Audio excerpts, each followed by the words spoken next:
Hi welcome to Tanya YouTube channel. எல்லாம் பார்க்கும்போது subscribe பண்ணிவிட்டு பாருங்கள். இன்றைக்கி தன்யாவுக்கு என்ன ஃபுட் கொடுக்குறோம் பார்க்கலாம். ஃபுட்டு இல்லை, இது மார்னிங் கொடுத்தது.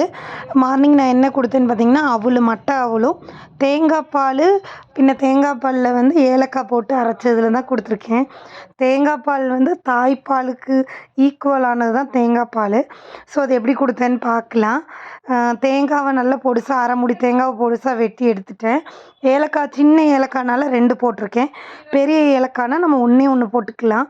இதை நல்லா மிதமான சூடு தண்ணியில் வந்து அரைச்சிக்கோங்க. பச்சை தண்ணியில் அரைக்க வேணாம், குழந்தைக்கு கொடுக்குறனால. நல்லா மிதமான சுடு தண்ணியில் நல்லா அரைச்சிட்டோம்னா பால் நல்லா மேலே வந்துடும். அதுக்கப்புறம் மட்டை அவ்வளோ ஒரு 3 ஸ்பூன் எடுத்துருக்கேன். 2.5 ஸ்பூன் 3 ஸ்பூன் வரும். 2.5 ஸ்பூன் தான் எடுக்கும் போது கொஞ்சம் கொட்டி இருந்தனால 2 ஸ்பூன் தான் கணக்கு. இதை வந்து நல்லா ஒரு 3 டைம்ஸ் கழுவிக்கோங்க. 3 டைம்ஸ் கழுவிட்டு நம்ம இந்த அரைச்சிட்டு வந்த பால் இருக்குது பார்த்திங்களா, அந்த பாலை அரைச்சி வடிகட்டிக்கலாம். வடிகட்டிட்டு அதில் கரும்பு சர்க்கரை 2 ஸ்பூன் போட்டுக்கோங்க.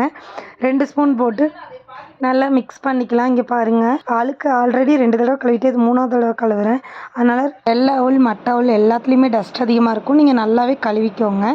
ஏன்னா குழந்தைக்கு கொடுக்குறது இல்லையா, அதனால் நல்லா கழுவிக்கோங்க. கழுவிட்டு நான் அதை அப்படியே வச்சுட்டு தான் அந்த பால் ரெடி பண்ணிட்டு வந்தேன். அப்புறம் கரும்பு சர்க்கரை போட்டுட்டு அதையும் நல்லா வடிகட்டி எடுத்துகிட்டு அது இதில் ஊற்றி ஊற வச்சுட்டேன். இந்த அவல் ஊறுறக்கு அளவாக இருந்துச்சு அந்த பால். அதுக்கப்புறம் நான் நல்லா மேஷ் பண்ணிவிட்டு பாப்பா கொடுத்துட்டேன். இது ஒரு அரை மணி நேரம் 3/4 மணி நேரம் ஊற வச்சுட்டு அதை எடுத்து மேஷ் பண்ணிவிட்டு நான் பாப்பாவுக்கு கொடுத்துட்டேன். நீங்களும் இப்படி கொடுங்க, விரும்பி சாப்பிட்டுக்குவாங்க. இதில் நிறையா பெனிஃபிட்ஸ் இருக்குது. தேங்காய் பால் வந்து தாய்ப்பாலுக்கு ஈடானது தான். அதனால் கண்டிப்பாக நீங்கள் கொடுங்க. எங்கள் பாப்பாவுக்கு நாங்கள் பிறந்ததுலேருந்தே தேங்காய் பால் கொடுத்துட்ருக்கோம். ஒரு சங்கு தேங்காய் பால் கொடுப்போம். ஆரம்பத்தில் எல்லா குழந்தைங்களும் கொடுக்கும்போது கொஞ்சம் கம்மியாக கொடுங்க, ஏன்னா சளி பிடிக்கும்.